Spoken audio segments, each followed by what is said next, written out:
Takotwaba yet to resume today amid sit-at-home order.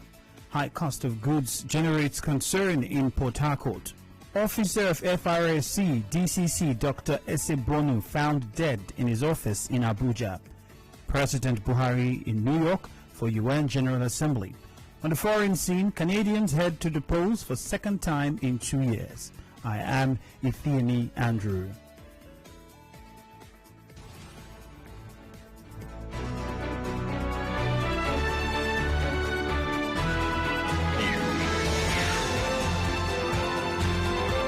This is the news on 92.3 Nigeria Info.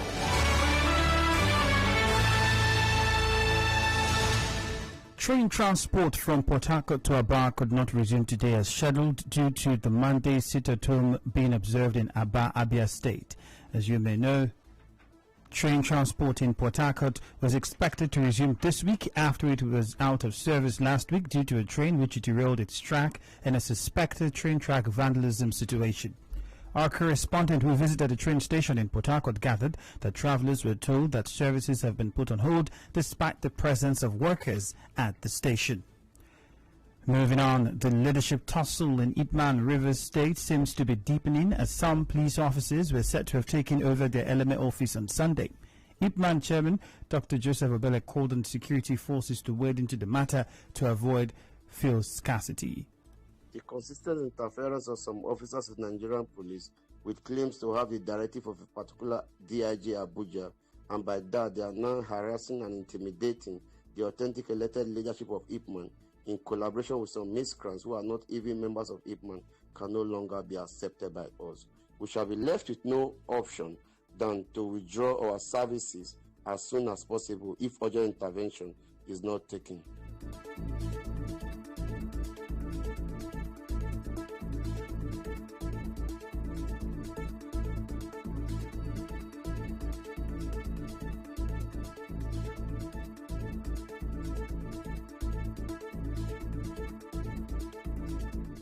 Videos shared with Nigeria Info showed policemen ordering Joseph Obele out of his office, and another showed a man in the Ipman office compound saying, "We have taken over."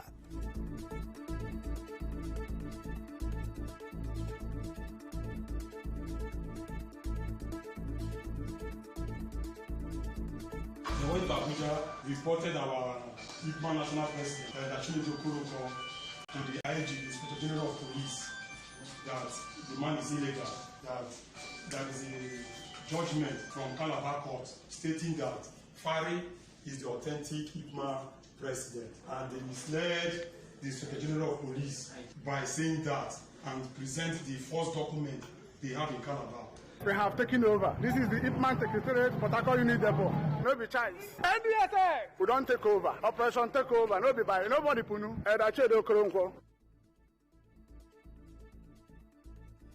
In another development, some traders in Mile 3 and Mile 1 market have expressed their concerns over the increase in price of goods. Some of the traders who spoke to our correspondent explained that they buy goods at a high price and that has affected how they sell.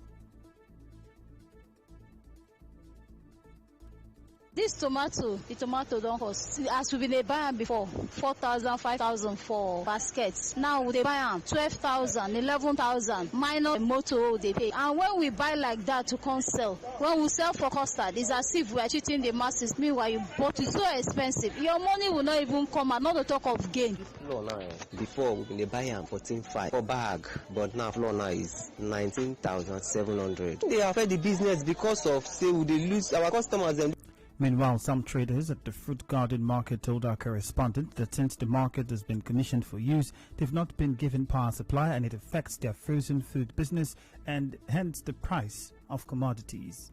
The only problem we have this market for now is NEPA light. Since this market not open, that's a year plus now, we never get NEPA light. Government don't give us market, give us light. No give us money. Give money to connect them, but they not connect them for us. Just because when you don't get light 24 hours, you need to buy diesel or fuel, and fuel not that cheap. Then all these things now will add to cost of products, and they increase the price. If they fit come, at least give us NEPA light, make it day on. Then we go know that our fuel, but they conserve. We go reduce our own price, so I will sell.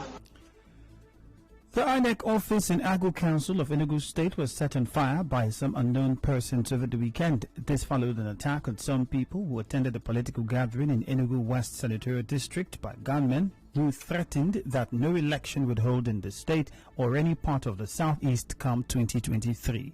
A report from The Guardian revealed that the arsonist climbed through the perimeter fence to gain access into the Commission's office in Agu.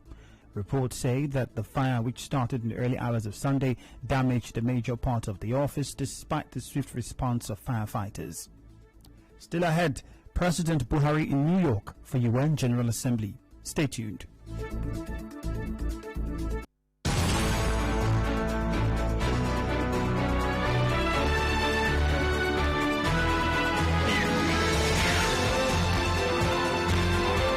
This is the news on 92.3 Nigeria Info.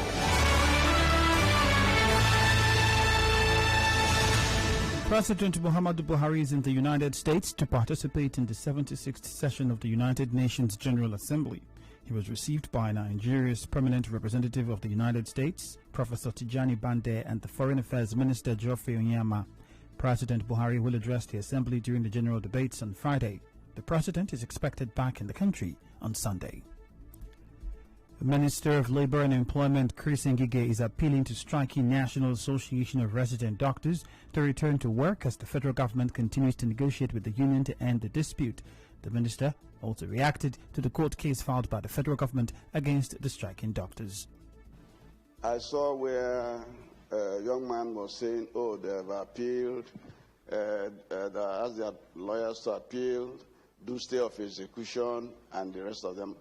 I've been speaking with their lawyer, Femi Falana, but unfortunately, it doesn't seem to me that it's only Femi Falana that is doing this case. Because I spoke with him on Thursday before they went to court, and I know what we discussed, and I know what we agreed on. Only for them not to do so, received another advice from another lawyer. I told them no. I'd already discussed with Femi, and that this is what we agreed on. According to Ngige, only the Federal Ministry of Health and the Office of the Attorney General of the Federation can withdraw the case from court. The resident doctor strike has lasted for 60 days. Meanwhile, the Joint Health Sectors Unions, JOHESU, and the Assembly of Healthcare Professional Associations, AHPA, has issued another fresh 15-day ultimatum to the federal government to meet their demands. The union gave the notice after an emergency meeting of the expanded National Executive Council on Saturday. In business, former President Olusegun Obasanjo has reacted to the incessant borrowing by the federal government. Obasanjo says it is criminal to accumulate debt for the next generation to pay. He said if the existing debt remains unpaid by the current administration, it might become a huge problem for successive governments. Recall that President Buhari last week requested the approval of the National Assembly to borrow $4 billion and 710 million euros. In entertainment, the 73rd Primetime Emmy Awards was held in Los Angeles, California on Sunday night, with Cedric the Entertainer hosting the show. Those in attendance have to show proof of vaccination. Ted Lasso came into the night with the most nominations with 13 and took home 4 awards. In sports, Chelsea have stretched their unbeaten Premier League run to 5 games as Thomas Tuchel's team deservedly defeated Tottenham Hotspur 3-0. After managing no shots on target in the first half, the visitors scored 3 times against Tottenham. And now, we'll bring you news from around the world.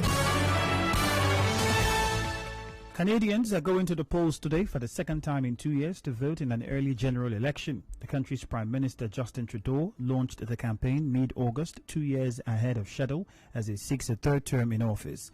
The campaign was a 5-week sprint. Mr. Trudeau said the election was necessary because it was a pivotal moment for the country to choose the next steps in the pandemic recovery. On the news this afternoon, you heard that train transport from Port Harcourt to Aba could not resume today due to a sit-at-home order observed in Aba, Abia State. The high cost of goods is generating concerns in Port Harcourt. An FRSC official, DCC Dr. Esebonu, was found dead in his office in Abuja this morning. President Buhari is in New York for the UN General Assembly. On the foreign scene, Canadians are heading to the polls today for a second time in 2 years. The news was edited by Choma Ezewafo. Contact our newsroom on 0818 900-0017. For more stories, visit www.nigeriainfo.fm. Partly sunny weather expected in Port Harcourt this afternoon. My name is Ifeimi Andrew. Thank you for your time, and bye-bye for now.